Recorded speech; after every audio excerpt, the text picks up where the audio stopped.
Good morning, everyone. It's great to see you all this morning. I want to welcome our visitors. I'm very happy and encouraged by everyone who is able to make it out this morning.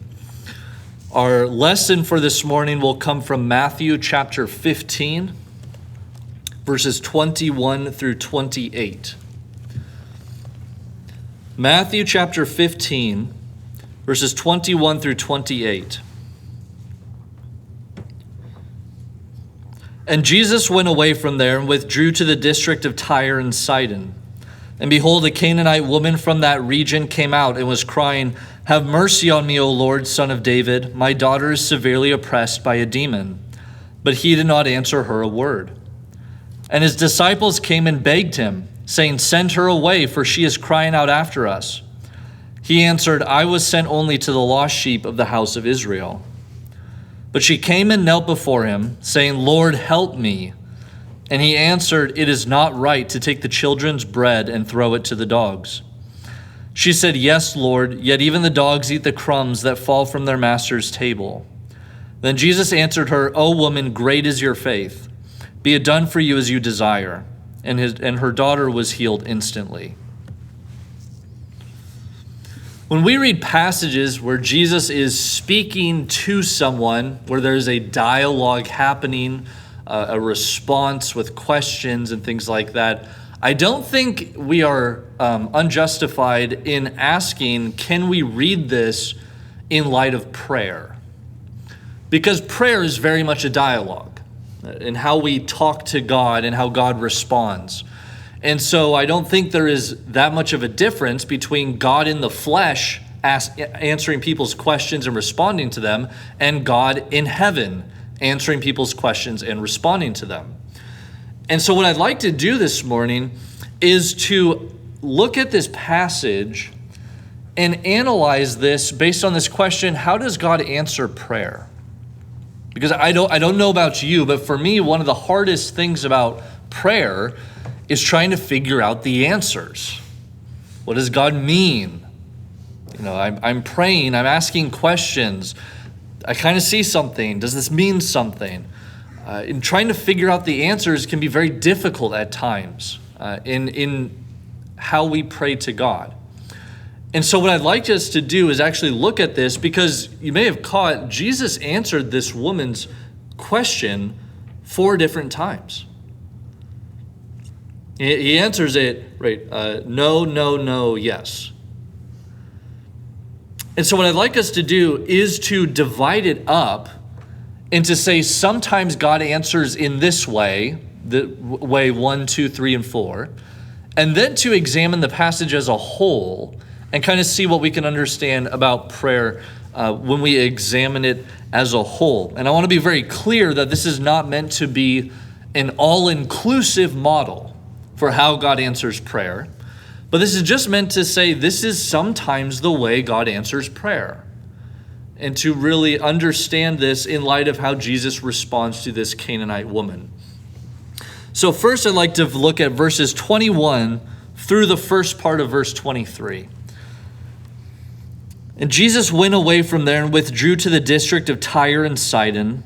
And behold, a Canaanite woman from that region came out and was crying, "Have mercy on me, O Lord, Son of David. My daughter is severely oppressed by a demon."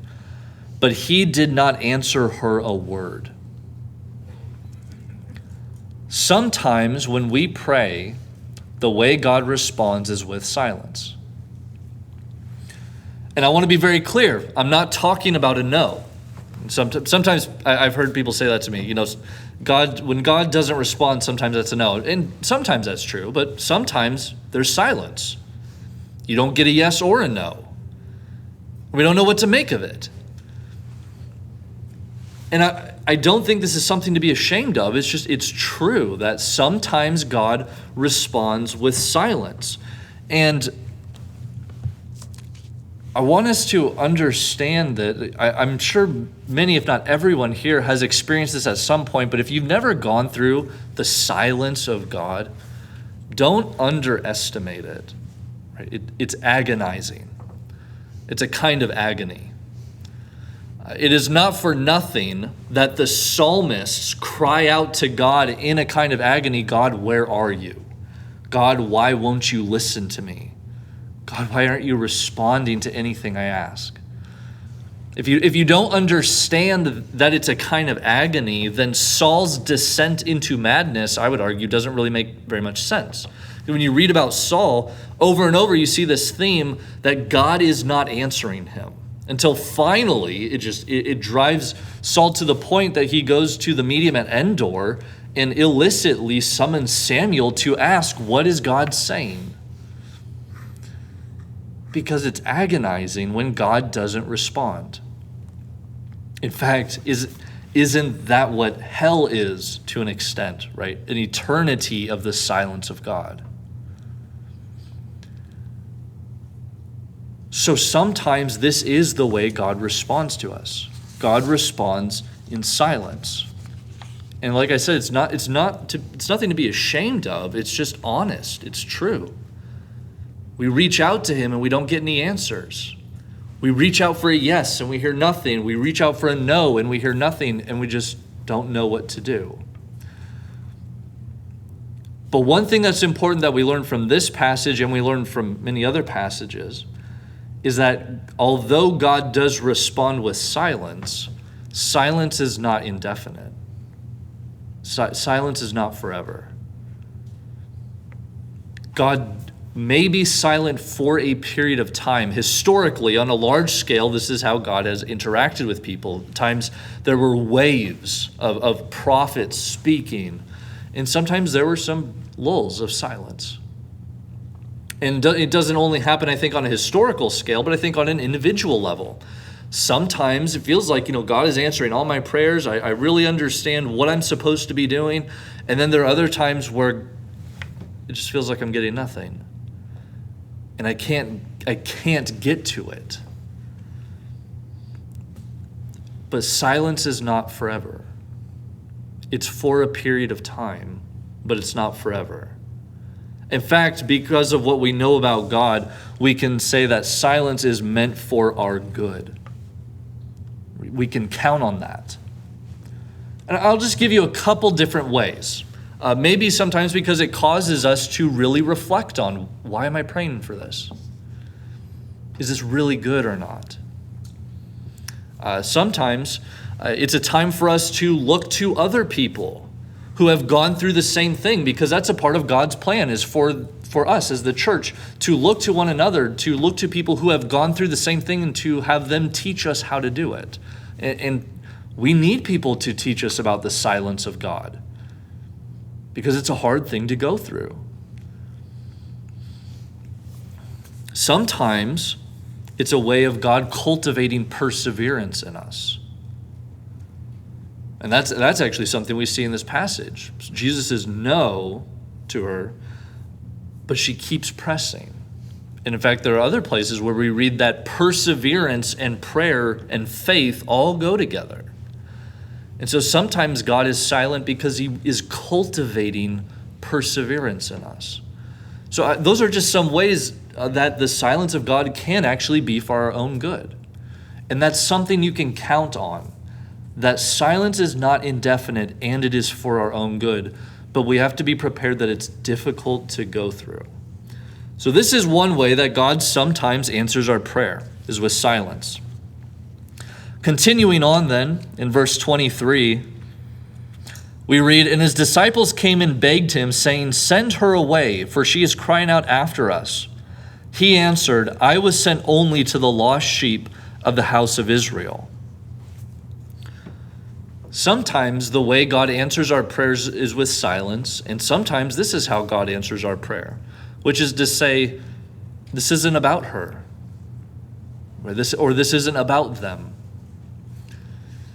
Now, just to make sure we're on the same page, I want us to understand what's going on here. So the disciples in verse 23 say, "Send her away, for she is crying out after us."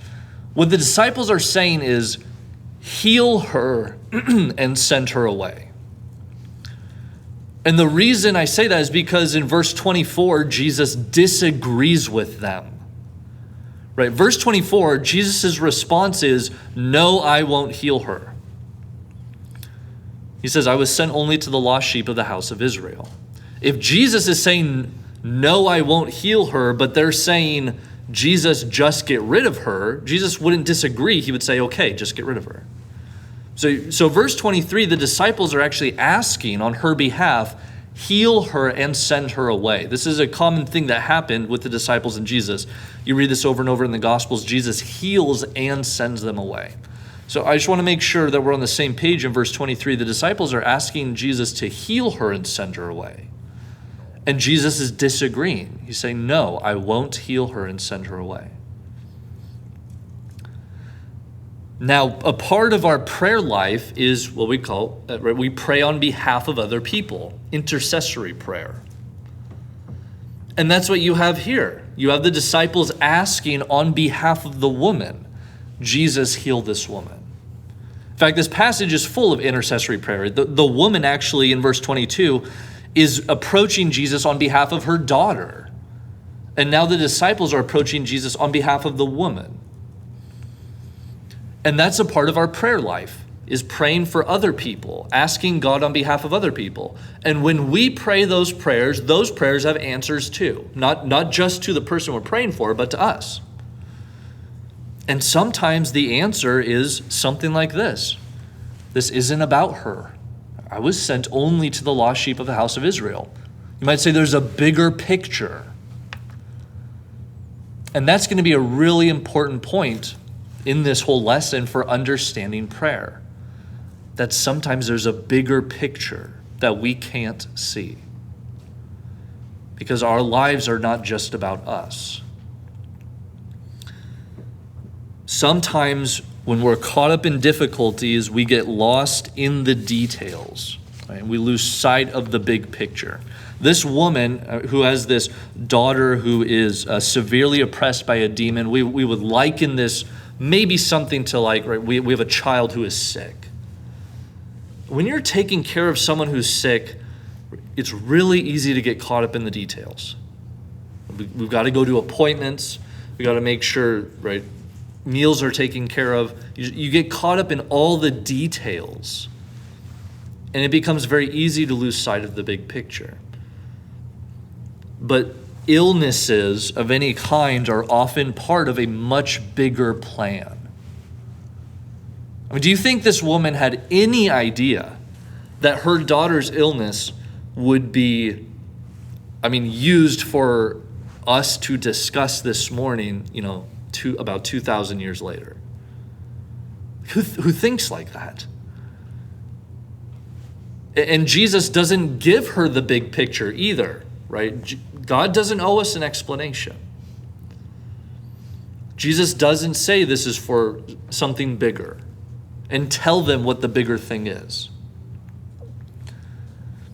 Sometimes the way God responds to our prayers when we're praying on behalf of other people, and we often pray on behalf of other people when they're sick or they're ill, the answer is no, because there's a bigger picture. This is more than just this person who's dealing with it. There's something else going on here. So sometimes the way God answers our prayers is with silence. Sometimes the way God answers our prayers is by saying this isn't about them, or there's a bigger picture. And continuing on in verse 25, but she came and knelt before him, saying, Lord, help me. And he answered, it is not right to take the children's bread and throw it to the dogs. Sometimes the way God answers our prayers by saying there are others who have more important needs than you. So once again, I want to make sure we're on the same page here. First, Jesus is not calling this woman a dog in a derogatory sense. So for us, that stands out, right? A man calls a woman a dog, that really jumps out at us because of our culture. Just imagine, for example, Jesus calls Herod a fox, right? Jesus says, tell that fox. And for us, it's like, it's not that insulting to be called a fox. And yet Jesus meant it in an insulting way. But here, I want to be clear what Jesus is not doing. He's not referring to her as in a kind of derogatory sense of like this dog that roams the streets and eats scraps, Many people who are more familiar with the Greek than me will point out that the word here is more referring to like a house pet. And Jesus' point is, right, it is not right to take the children's bread and throw it to the dogs. That is, there is a right order of operations. You don't let the children starve to feed the pet.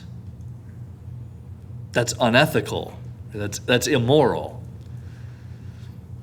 It's not to say you don't love the pet. I have a dog. I love my dog a lot, but I'm not going to let my wife starve in order to feed my dog. That's unethical. That my value system is out of order. And so Jesus' emphasis is on the right order of operations. That you feed the children first. It's not to say you let the pet starve, but you've got to feed the children first. And sometimes this is the way that God answers our prayers, which I'm summarizing as something like this. There are others who have more important needs.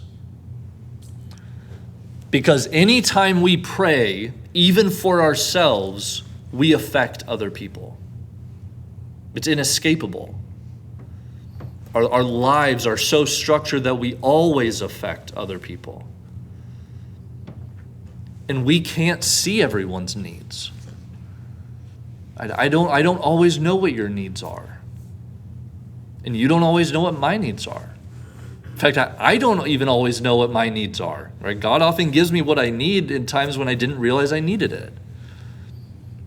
We can't know everyone's needs. And so sometimes when we pray for ourselves, God's response is there are others who have more important needs. Because the way we pray does affect other people. And we can't always imagine or see all the dominoes that would fall should our prayer be answered in the way we want it to be answered. So sometimes the way God answers prayers with silence. Sometimes God says this isn't about them. And sometimes God says there are others who have more important needs. Continuing on then, in verse 27, she said, "Yes, Lord, yet even the dogs eat the crumbs that fall from their master's table." Then Jesus answered her, "O woman, great is your faith. Be it done for you as you desire." And her daughter was healed instantly. Sometimes this is the way God answers our prayer. How great is your faith? And I want to point out at least two reasons why this woman's faith was great. First of all, it was great because she persevered. As I said earlier, there are many passages. You look, for example, in Luke 18, 1-8, and you can see that perseverance and prayer and faith all go together. That people of faith persevere in prayer. And this is what this woman does. She keeps pressing. She keeps asking. She perseveres. And that's one reason why her faith is great. The other reason is because she believed that even the crumbs of Jesus could totally heal her. I mean, to put that into perspective, sometimes I doubt that all of Jesus can heal me. And she believed that the crumbs of Jesus could heal her. To kind of wrap our heads around this, many Greek philosophers understood, they were very interested in division, how you divide things, and whether a thing can still be a thing if you divide it. So for example, if you take, my arm and separate it from me, you don't have a person here and a person here, you have a dismembered arm and a person. But wine, for example, if you take a little bit of wine and separate it, you have truly wine here and truly wine here. Because wine is more totally unified in that sense. And Jesus would be more like the wine in this sense. So imagine this. If you have an infinite God who is infinitely powerful, then even the crumbs will be infinitely powerful. And she understood that the crumbs of Jesus had the power to totally heal her. And for this reason, Jesus says this woman's faith is great, and rightly so. This woman is remarkable for persevering like this and having this kind of faith. Now, those are the 4 different answers we sometimes get. And again, this is not meant to be an all-inclusive model. This is just meant to say sometimes this is the way God answers prayers. Sometimes with silence. Sometimes by saying this isn't about them. Sometimes by saying there are others who have more important needs than you or me. And sometimes by saying, how great is your faith? But let's not forget that this is actually one whole dialogue. This isn't just 4 separate times. We've kind of divided it up into 4 separate times for the sake of pulling out principles and applications. But this is one whole dialogue. And if there's something important we learn here, it's this: that prayer is a process. It's a process. It's not always as simple as I get my yes and I move on, and then I get my no and then I move on. It's a process. It's a dialogue. It's not like rolling dice or shaking an 8-ball and then getting your answer and moving on. It's talking to God. And sometimes the answers for our prayer now affect our prayers later on, because prayer is this kind of continual process. And it's not to say God never gives just a yes or just a no. Right? For example, Jesus prayed in the garden that this cup would pass from him, and God gave him a no. But many times prayer is also this process and this dialogue, and we need to understand that our immediate answers are not the final answers.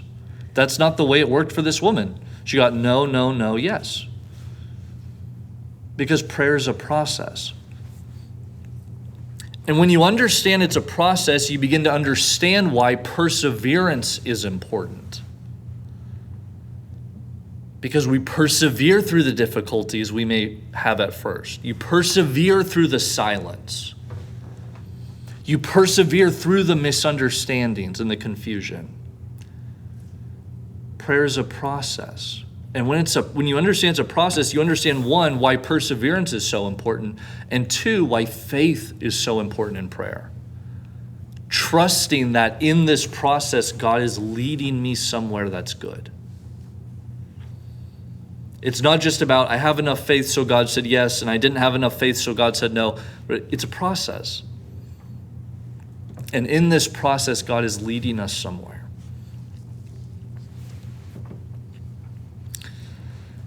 Prayer is essential to the life of disciples, and God answers prayers. He's a living God who gives real answers. He doesn't just ignore us. And sometimes the answer is silence, and that's a hard thing to go through. And sometimes the answer is, this isn't about them. There's a bigger picture going on. Sometimes the answer is there are others who have more important needs, because we can't understand everyone's needs or how my prayers affect other people all the time. And sometimes God says, how great is your faith? But in all these things, let's never forget that prayer is a process. It's a dialogue. It is how we approach God as our Father, understanding He wants what's best for us and He wants to talk to us about it. If you're here this morning, we always like to offer an invitation. If you are having difficulty in prayer or have any questions about prayer, please don't keep it in. Please talk to someone. If you need help, if there's anything we can do for you, such as pray for you, again, please don't keep it in. Please talk to us. We would love to pray for you. If you have questions, if you need help at all in becoming right with God, if there's anything we can do, either talk to us now or even come forward as we will stand and sing the song of invitation.